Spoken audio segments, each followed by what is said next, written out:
Good afternoon, everyone. Thank you for joining us for our November Forest Park Chamber of Commerce meeting. I'm Nancy Goins. I am the president of the Forest Park Chamber, and on my other life, I'm also with Thielen Geotechnology, an office geotechnical engineering firm that's in Forest Park. So I'd like to again welcome all of you for our exciting meeting today about the election results. And so what we've got kind of a treat, I think, for you today, because it's we've got two different perspectives on the elections, and one of them much more local and then a little bit more broad, so in the Cincinnati area. So we'll go into that. I wanted to bring something up that was in your communicator that came out this week, that the Forest Park Chamber and the City of Forest Park will hold our annual business recognition breakfast in December. That has changed. We are going to do it in January. So we just had some conflicts with location and our MC and some of our award winners, and so we wanted to make sure that it was a good event, so we're postponing it till January, and we will get that date out to you soon. We are waiting confirmation from our MC to make sure that they can be there the day that we'd like to have it. So we will be having in December the RCP holiday party, and Kathy, that date, what, do you have that date, Kathy? Is it the 12th? It's the second Monday in December, and it is in Springdale. So we'll have that at Springdale so that watch your communicator for that. We also sent out in the communicator, there is an article about the Forest Park Chamber of Commerce member scholarship opportunity, and I'd like to draw everyone's attention to that. If you have an employee or you yourself are going back to school and you're furthering your education, the Forest Park Chamber of Commerce would like to hear from you and your students, employees, and we are asking for applications for that scholarship, kind of like a tuition reimbursement, more for a student. The applicant must work for a company who's a current member of the Forest Park Chamber of Commerce and must work in the local office of that company. And there's information on here, and there should be information on our website as well, or feel free to ask me if you've got any questions about that. So also, we're in the middle of our fall membership drive. Right now, if you want to join the Forest Park Chamber of Commerce for $90, the best $90 you'll ever spend, it'll be good through December 2016. So you get November and December of this year and all of next year through December 2016. So right now, I am going to introduce our speakers, and they'll give a little bit more information about themselves. Our first one is not a stranger to most of us that are in the room. Brandon Weirs has been a mayor of Forest Park, a city council person of Forest Park. He's been on the school board and a very active member of the community for years and years. Well, I mean, maybe 10 or 15. More than he is going to give us a little bit of an overview about the local elections and some of the things that we think the impacts will be. And Chris Wederick is from the Cincinnati Business Courier, and he is a reporter in the Cincinnati Business Courier, and he's going to talk a little bit about some of the larger issues that he covered for the Business Courier this year, and he can also handle a couple other questions. If you read the Business Courier this week, one of the things he wrote about was the Horseshoe Casino and how that changing of ownership is going to affect the economic development. So he'll field a few questions if anybody has anything like that. So we welcome you. Thank you for being here. We appreciate that, and I think Brandon, you're going to give a little bit of an overview, and then Chris is going to be more question and answer, correct? That's fine. Okay, perfect. So thank you very much. All right. Thank you, Nancy. And I owe Nancy a special thank you for the papers that she put together, copies of which I had a big replica up here of the largest one. Yeah, I'm going to be speaking from this. If you want to look at that, there's a smaller version of it in the packet under paper clip, staple that was also prepared by Paul Brem, to whom I also owe a debt of gratitude. But I'm going to talk first from this because in the recent election just passed, there's one big story. Higher, if I were a reporter, I would emphasize a bigger story in one of our election opportunities than elsewhere, and that big story would be the school board, because there were 6 candidates for 2 positions. The Forest Park Council, on the other hand, had 5 candidates for 3 positions, much less competition. Green Hills, on the other hand, had no candidates running for 3 positions except those who held those positions.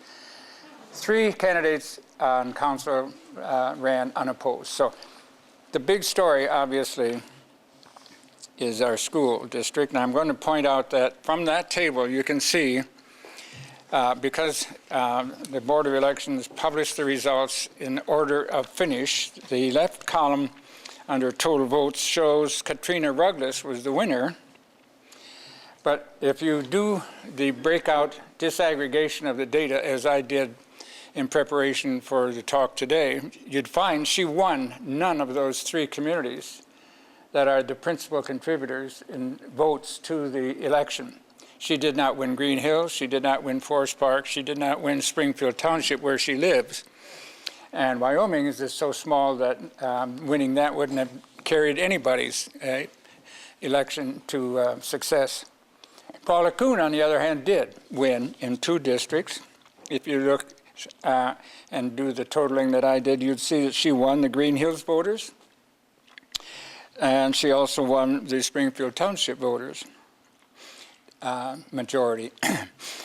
The 2178 total that Katrina Ruggles achieved actually was not so far above Paula, but she was a victor nonetheless because of the good showing in all 3 of the major communities. Amazingly, a total newcomer in the candidates this year was the one who took 3rd place, a young woman just graduated from Miami University and has never run for office before, took Forest Park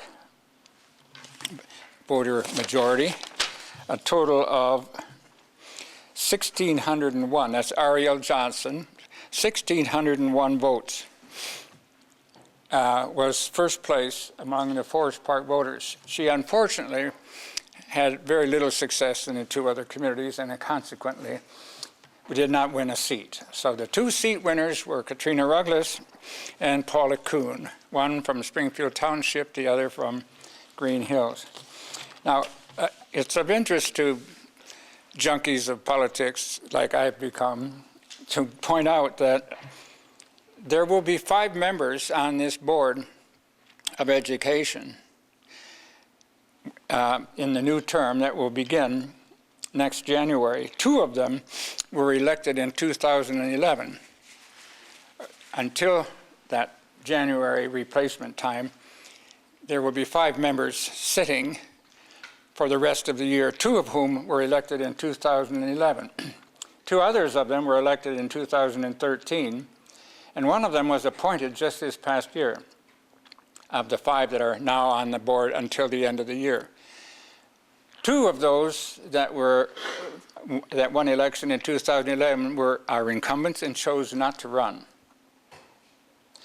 So the entire composition of the board will be composed by candidates who began their office by winning an election in 2013. And an appointment that was made just this past year. Those are 3 people with less than 2 years' experience. Will be joined by 2 new people, totally heretofore never having held an office. So there'll be 5 people then on the board beginning in January, all of whom will have started their tenure after 2013. That's a very young cohort of elected officials guiding a school system which has had senior guidance and leadership for a lot of years, no longer there. The reason there is a person on the board that was appointed is that one of the other incumbent members from 2013 resigned this past summer and was replaced by one of the candidates that ran for election who did not remove his name from the ballot. So he continues on. That's it, Jeff Birdie. Jeff Birdie could have won the election, but didn't, in which case he would have had to choose between filling an unexpired term or a full 4-year term. He didn't, so he's going to have 2.5 years longer to sit on the board, along with the 2 4-year term members that are new ones. Well, that's the story about the board, the election results for the Board of Education. I'd be happy to stop here before going on to the city analysis if there's any questions. Well, I think it's important to understand that it is a relatively young board who is facing a severe challenge in terms of the improvements that must be made when the school district. So you have Yeah. young and to some degree inexperienced matched with an all-time challenge. Yes, correct. It's an accurate observation.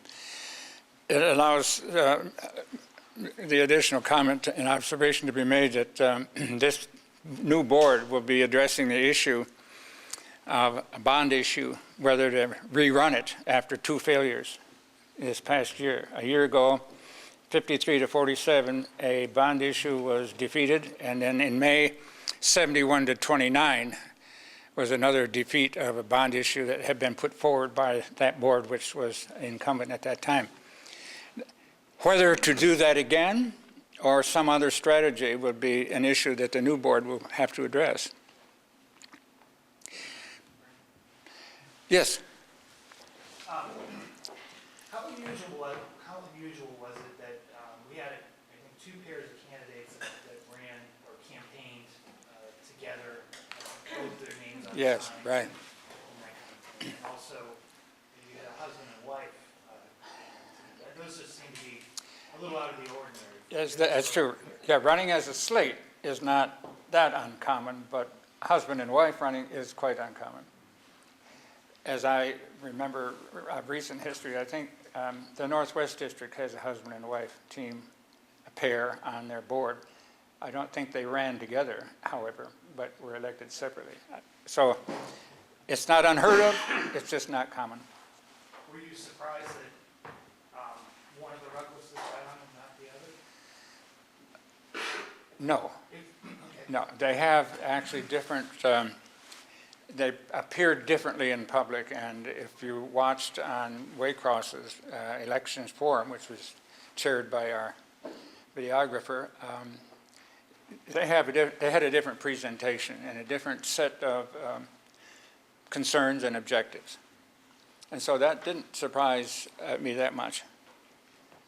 The same thing, though, might be asked about the 2 Green Hills candidates that ran as a slate. Why one of them was elected and not the other is somewhat of a puzzle.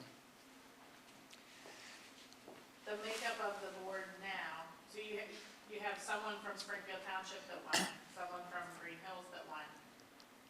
Are there any members of the board that are from Forest Park? Yes, the 2 incumbents that had not, were not obligated to run again are both from Forest Park. Viola Johnson and Jessica Miranda are both Forest Parkers. Okay. Now, they will be the only Forest Parkers hereafter because there will be 2 Green Hills people, Jeff, who remains on council, on the board, and Paula, and then one from Springfield Township. That'll be the new board.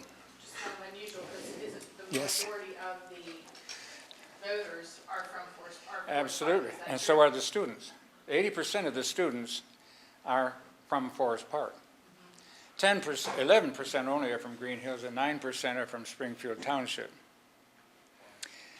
And so it's not a proportionate representation, obviously. Yeah. Isn't it true that in Forest Park, there's very little outturn for it unless it's a presidential election year? And then there's a larger percentage of Forest Park residents that vote. But if it isn't a presidential year, there's quite a percentage that does not vote at that time. That is a long-held, I think, false impression. It was not true this time around, and I think the numbers will bear that out. If you look at the fact that I pointed out Ariel Johnson won in Forest Park with 1,600 votes. That was a very good turnout, and I think one of the sheets you have shows the turnout. I'm not sure if you'll find it on top. Yeah, it's on top. These are good turnout numbers. 41% tops, and 39 and 36. Those are historically good numbers, which are in fact a surprise to me because of the size. And I had to think twice, why would people be doing that if it wasn't for the marijuana choice? This was almost the equivalent. I don't know if this will be borne out, but it seems like a turnout number higher than a year when there's no such contest. So,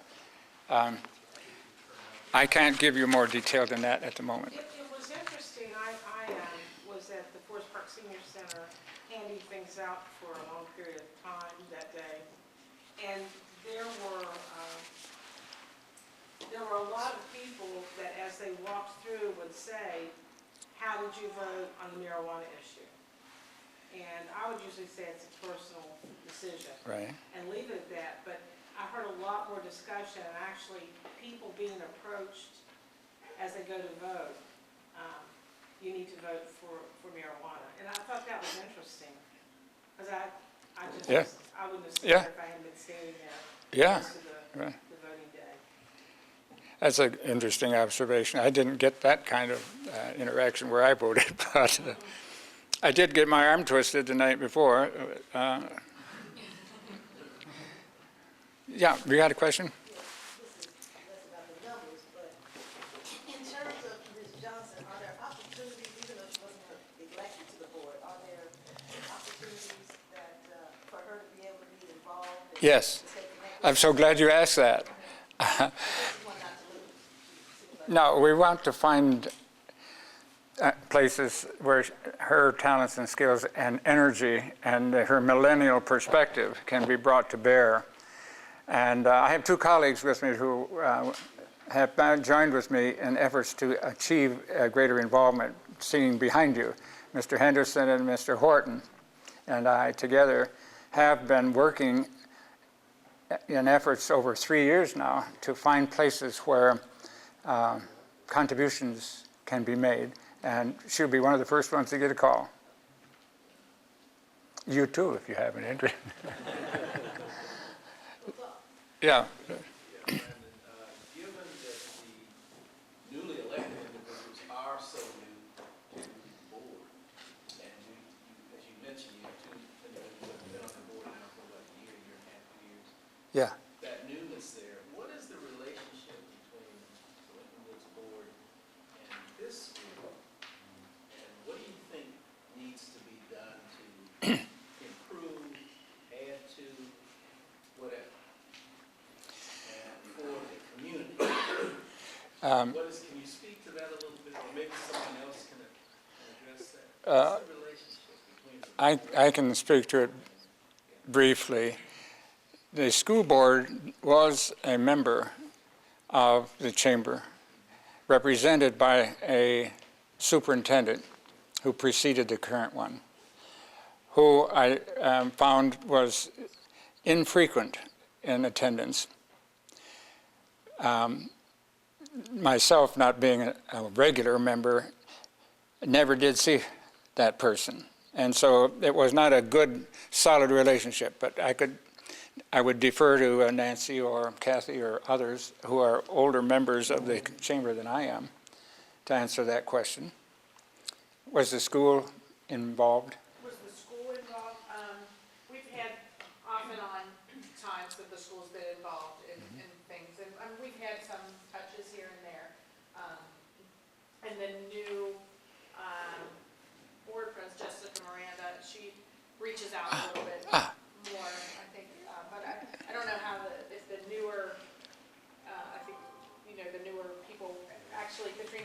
we do know.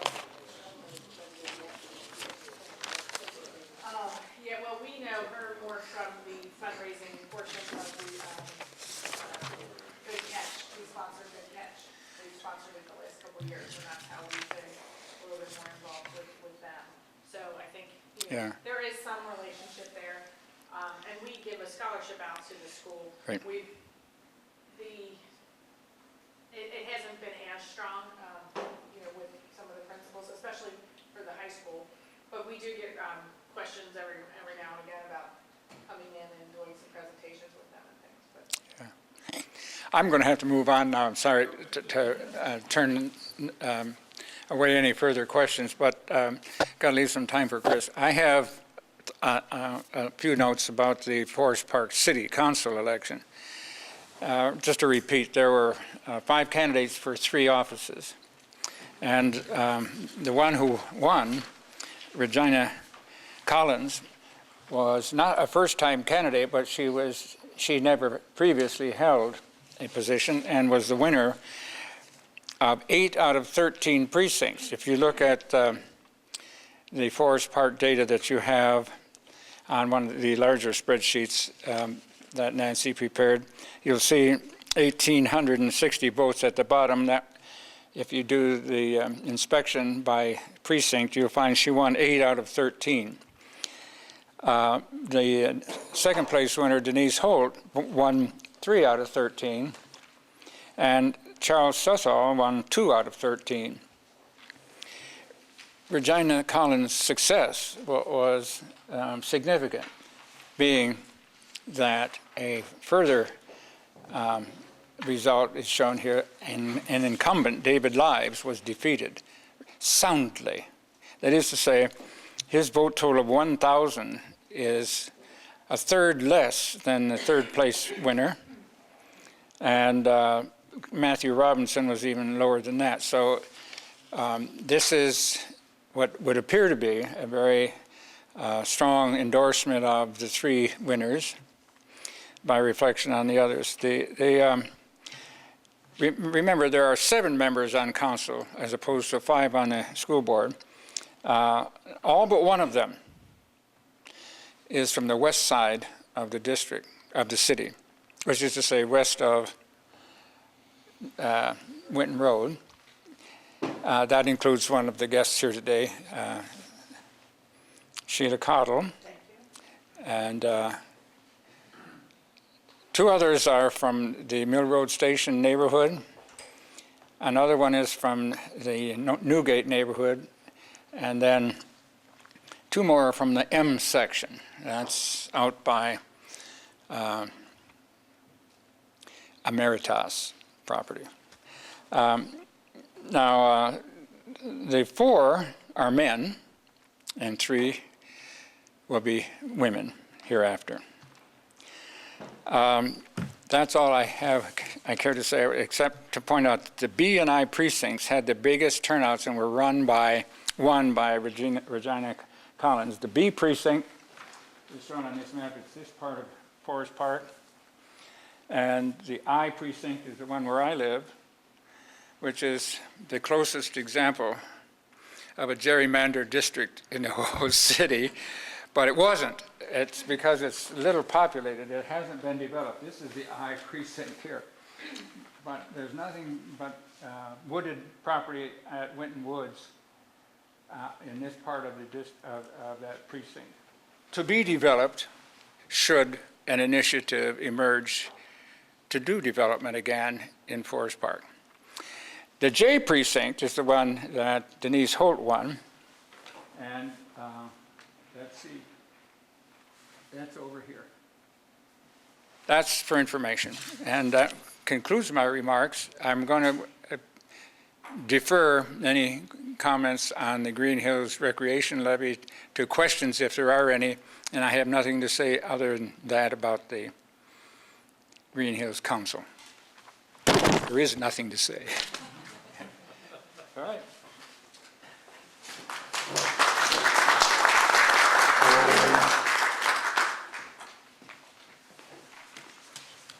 Hello, everyone. My name is Chris Wetterick. I'm a reporter and columnist at the Cincinnati Business Courier, where I cover government and politics. I also cover transportation issues as well as economic development. Most of my coverage is centered in the city of Cincinnati and the Hamilton County area. Like you said, I think we want to have a discussion, but I do want to point out a couple of things on a kind of a macro level about the election last week, particularly the statewide issues and statewide elections. One thing that we definitely noticed last Tuesday was there was some really bad polling out there, and I'm guilty of reporting one of them. In the state of Kentucky, elected a new governor, Matt Bevin, who is kind of a Tea Party Republican, and nobody really expected him to win. The polls showed his Democratic opponent, who's the Attorney General of Kentucky, winning or at least being very close to him in the polling, and that turned out to be completely wrong. It was a rout, and Bevin won by a large margin. In the marijuana issue 3 in the state of Ohio, we found that suffered a lopsided defeat. The voters ended up defeating that by a 64-36 margin. The polling up until the election had shown marijuana with a plurality of people in favor of it. That obviously did not materialize. Some people think we saw a lot of people turn out to vote against that, which I think was a surprise to the organizers of that campaign, because they felt one reason they ran a marijuana legalization campaign in an off-year election is because it's so much cheaper to buy television advertising time in a year like 2015 compared to next year in 2016. And that proved to be a fatal error on their part, because I think the turnout in the electorate next year in the presidential election will lean quite a bit more towards the liberal progressive side of things, and they might have had a better shot there. And in the city of Cincinnati, I don't know if you guys noticed, but we had a pretty contentious park levy, the most contentious park levy in the history of park levies, I suspect. And before the election, the supporters of the park levy, Citizens for Cincinnati Parks, showed me a poll that showed it passing with a large majority, well over 50%.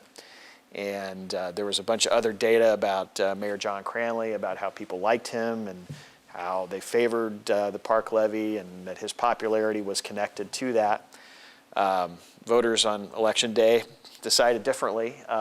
They rejected that issue nearly by, I think it was about 60-40, if I remember correctly, the numbers. So those were 3 instances in which polling on both internal polling the candidates review, and external public polling in the case of the state of Kentucky and the marijuana issue just proved to be unreliable. And so there's been a lot of talk. I talked to some people today about it, in fact, and there's a problem predicting who's going to vote. And the electorate this year was extremely conservative compared to other years, compared to a year when we have a governor's race on the ballot, or compared to a year when we have the presidential race on the ballot. So pollsters on these off-year elections, they're a little bit less reliable anyway, but they were particularly off in terms of predicting who was going to vote this year. And I can tell you that the Parks Levy supporters believed that they had, programmed, a conservative kind of anti-tax electorate into their modeling, and they still believe that their levy would pass, and it obviously did not. And I think that's all I have. Love to take some questions from you if you have them about anything. I do have a question on the polling. Do Yeah. you think that because of the change in technology and the way people are, the way, Right. who answers their phone anymore? Right. Unless they know who's calling. Do you think that has to change? I think it does. I think it's a big problem. And pollsters are very careful now to call cell phones. Early on, in the early part of the 2000s, I think they still figured enough people had landlines that, it didn't matter as much to call cell phones. But they're making sure to do it now. In fact, this Parks Levy poll that I saw, I think they delineated out how many cell phones they called. So it's not that they're not calling cell phones, it's that they're probably not factoring into the science that the people that are answering the phone are the ones, may not be the ones that are actually going to vote. So, I think that's a big problem in polling science. They're going to need to really buckle down, and if they want these things to be effective, and campaigns pay big bucks for these, and the newspapers that are left that do pay for polls, they pay. It's a considerable amount of money. It's a considerable expense to have 20 people sit in a phone bank and dial numbers for 8 or 9 hours all day. So they're going to need to fix the science. Otherwise, I think people will probably start to pay their industry less money for it. So. A lot of your views have been sharing with us your views of Cincinnati. Right. What if we were to reverse that and you share what your views are of the northern part of the county or Forest Park or any of that? How are we seen? From Cincinnati's viewpoint? Yeah. Um, And or your own. Right. Well, I grew up here, not in Forest Park. I grew up in Finneytown. My grandmother still lives in Green Hills. It was kind of a drive down memory lane today as I head down Winton Road. I went to Cottonwood Elementary School, which I don't think exists anymore. I went looking for it a few years ago, and I was like, where am I? I must be lost or something. I couldn't. Green space, okay. Is there a bike trail or anything back there? Or? Okay. No kidding. Okay. Well, thank you for. I've been wondering about that. I think that people in the city. I think that these inner ring suburbs like Forest Park. I think they have a real opportunity. Because people are trying to move closer to the urban core and closer to, where they have all these activities. And I think you hear a lot about people want to live over the Rhine or living downtown or whatever. But people eventually have families, and they want larger homes or large enough homes, but they don't want to move too far. They don't want to move out to the exurbs. So I think there's a real opportunity for Forest Park to capitalize on that trend. I was at an event this morning talking about transit in the region, and the consensus is that we need better access from the city of Cincinnati to the rest of Hamilton County. I don't know if you know how the transit system is funded in this county, but the city of Cincinnati basically pays for it along with federal grants. The county itself pays no taxes to it. So I think that's why we have a deficiency. So I think that with improvements to that, you could see more economic development. Transit was talked about this morning as an economic driver, not some welfare program, which I think a lot of people kind of regard it as. So I think there's some opportunities for Forest Park. Yeah. I guess it's transportation related. So with Kentucky's new governor, how does that look for the Bridge? It looks bad. He campaigned. He was an anti-toll person, although at one point he kind of opened the door to it. But the governor-elect, his position, I think, has been, it's hard to nail down. He entertained this idea, I don't know if you've heard about the Eastern Bypass idea, where they would build a highway, a new interstate highway, basically through Claremont County and into the really eastern part of northern Kentucky, in some kind of attempt to draw traffic away from the Brent Spence Bridge. Both the Department of Transportations in Kentucky and Ohio have kind of, they've shot down that idea. They don't want to do it. And the governor-elect, says that he wants them to go back and do a study on it.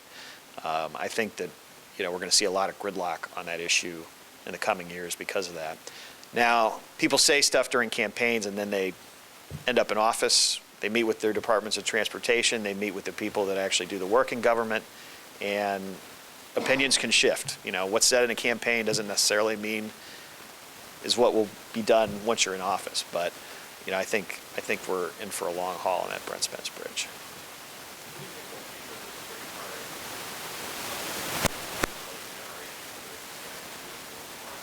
I think it's more likely that we will see light rail to Forest Park than a streetcar. I think the streetcar is too slow to come up this far. There's a guy named John Schneider in Cincinnati, and he is a kind of a transit guru. He's been an advocate for many, many years, and he, instead of even moving the streetcar up Vine Street to the University of Cincinnati area and the hospitals, he's proposed that we revive basically the light rail idea and dig a tunnel underneath Mount Auburn, and that way you could get from UC to downtown in about 10 minutes.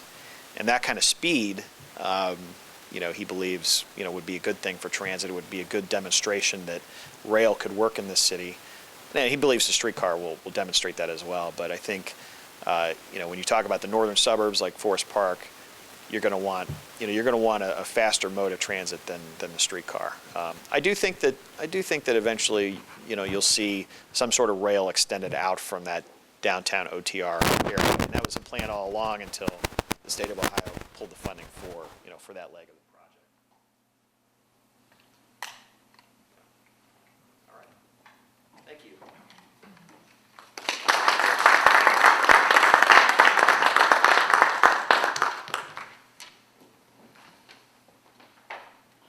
Thank you very much. Anybody have any other questions? Brandon? Nothing? Okay. I want to bring up one more thing. There were chocolate cakes, and we have some extra chocolate cake if anybody would like to take it. It's from a local business called Libby's Gourmet Desserts, and I also had next to it some of their holiday features, if anybody wants to pick those up, because it makes a really good gift for somebody, and they're always open. Their door has a sign on it. You just give them a call and you go right in, and you can get a lot of pumpkin through the end of